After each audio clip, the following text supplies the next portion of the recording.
Alors, bonjour, une petite vidéo sur la dot. Qu'est-ce qu'une dot? La dot est ce qu'un homme ou la famille d'un homme devrait apporter à l'épouse ou à sa famille pour pouvoir obtenir un mariage agréé. Entre autres, par exemple, dans les traditions d'avant, on disait donner la main à, en fait, ça a un coût. D'accord? Donc ça veut dire que, par exemple, on ne donne pas la main de ses enfants à quelqu'un sans la faire payer. Donc ça veut dire que la main de la fille a un prix, concrètement. Alors que, en réalité, l'homme ne désire pas la main de la fille, mais plutôt... on va être soft, on va dire sa tendresse, son soutien, et on va aller droit au but, on va dire, en fait, sa sexualité. Donc, à la base, ce qui est fait payer au mariage n'est pas de l'objectif du mari.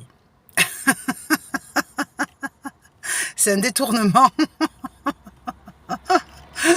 C'est un détournement de situation. Alors, pourquoi je fais cette vidéo? Parce que mes enfants, qui sont des filles, 2 filles, elles m'ont dit, maman, quand on viendra le temps de se marier, tu vas demander quoi comme dot? Alors, il faut savoir que moi, à la base, je suis hyper occidentale, modernisée, égarée en amour, et que donc, on va dire que même pas un café ne m'a été proposé. En séduction, c'était, je veux dire, jamais, quoi. On m'a jamais fait de cadeau, on m'a jamais dit, oh là là, vous êtes honorable, on va se marier ensemble, et ça, vraiment jamais. Pourquoi? Parce que les hommes que j'ai rencontrés, ils m'ont tous pris pour une conne, et du coup, ce que je comprends aujourd'hui, ça s'appelle le célibat. Mais comme mes enfants ont envie de faire quelque chose de bien, j'en suis très honorée, puisque en fait, elles ont envie de faire quelque chose de correct de leur vie. Elles ont envie, même si elles m'adorent, hein, c'est pas pour pas faire comme moi, mais je veux dire, elles ont envie d'avoir une vie stable, correcte, bien faite, etc. Je dis franchement, c'est tout à leur honneur. D'accord? Donc c'est très bien. Seulement, moi, je suis pas du tout préparée, parce que je suis de l'autre côté de la piste. Donc je réfléchis. Je me dis, oui, donc le moment n'est pas encore arrivé, mais c'est vrai qu'à la méthode et au cœur occidental, c'est un peu difficile, mais au physique oriental, c'est un peu difficile de demander une dot. Alors que ça fait partie du rituel du mariage. Moi, je dirais que la dot, c'est quoi? Normalement, à la base, un homme qui se marie avec une femme ne peut pas la délaisser, c'est son objectif. D'accord? Le mariage, c'est-à-dire c'est un accord qui permet de garder la femme avec lui, qui signe qu'il ne va pas l'abandonner. Donc, entre autres, la dot, c'est savoir faire payer l'adoption.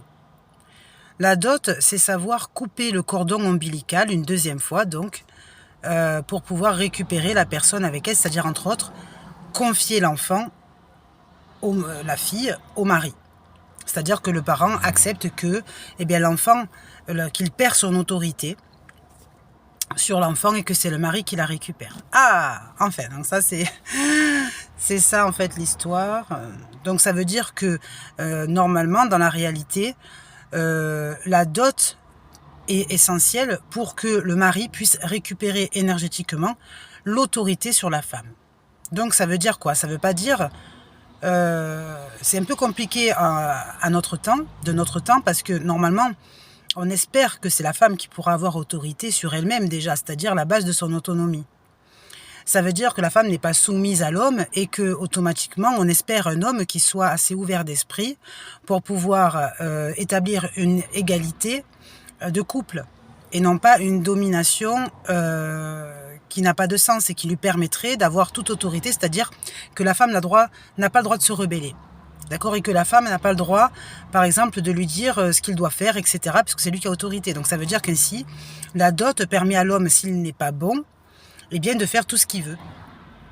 D'accord? C'est-à-dire qu'il a le droit de la faire travailler là où il veut le faire travailler, il a le droit de mal lui parler, il a le droit de la frapper, il a le droit de la tromper, etc.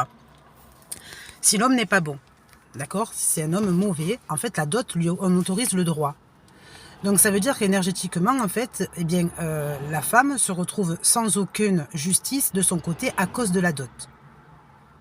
D'accord? Ça veut dire qu'en fait, au niveau du tribunal, etc., on ne peut pas trouver, s'il y a quoi que ce soit, on ne peut pas trouver de soutien judiciaire, juridique.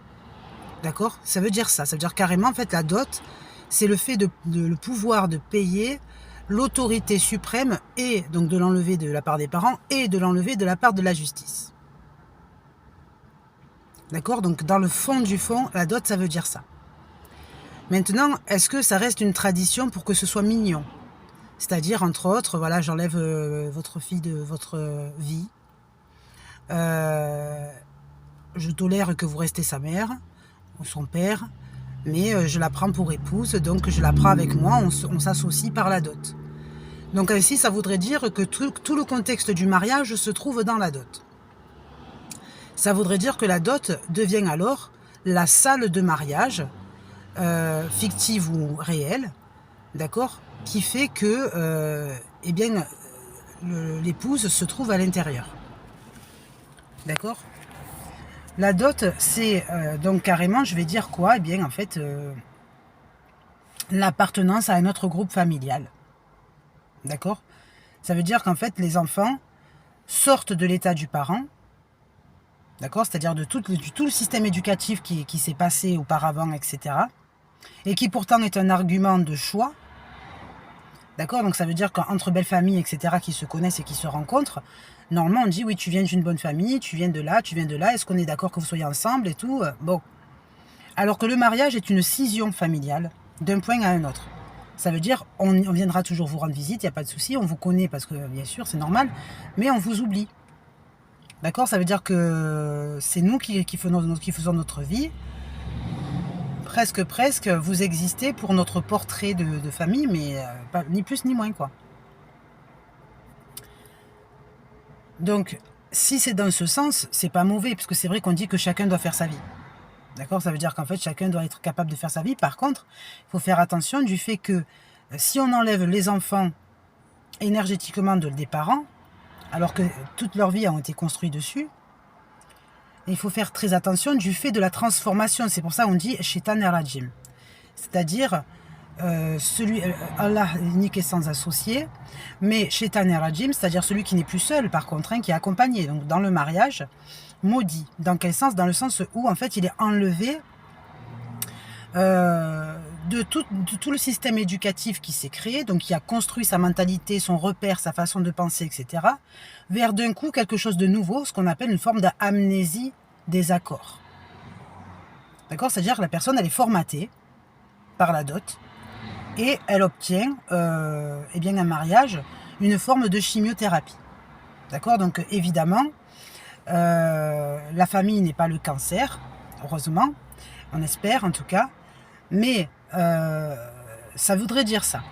D'accord? Ce chemin du mariage et de la dot, et ce qui explique que beaucoup de personnes qui se marient après changent complètement, ce ne sont plus les mêmes. C'est-à-dire que tu ne les reconnais plus. La personne qu'ils ont voulu épouser avant le mariage et la personne qui se trouve après le mariage a complètement changé. D'accord? Donc ça s'explique. Maintenant, on va essayer de revenir sur... Donc le mariage occidental ne demande aucune dot de la part du mari. Hein. Ça demande juste eh bien, une bonne morale, qui continue, etc. Mais ce phénomène de la dot n'a pas été modifié. Ça veut dire qu'elle existe toujours quelque part. Soit la dot devient une dette, soit la dot eh bien, continue son chemin comme elle a toujours été. D'accord? Ça veut dire qu'en fait, la dot, oui, finalement, est obligatoire, sinon elle se transforme en dette. Et après, il y a celui qui s'amuse de jouer de la dette, c'est-à-dire celui qui s'amuse de jouer bien du crédit, du ci, du là, et qui cherche absolument son CDI, mais que CDI, maintenant, emploi se referme et que n'est pas forcément pour tous, etc., etc. On a compris la boucle. D'accord? Donc, ça veut dire quoi? Ça veut dire que maintenant, si on dit, bon, ben, si vous vous sentez heureux d'être ensemble, et que vous pensez être heureux ensemble encore de nombreuses années, et que votre vœu, c'est de vous marier, alors, qu'est-ce qu'on peut faire de la dot? D'accord? Eh bien, la dot n'est pas pour la famille, mais pour vos enfants. C'est-à-dire que le jour où vos enfants seront nés, la dot seront leur cadeau de naissance. Pourquoi? Parce que cette boucle de chemin social qui existe, d'accord, normalement, elle doit se perpétuer sur les générations à venir.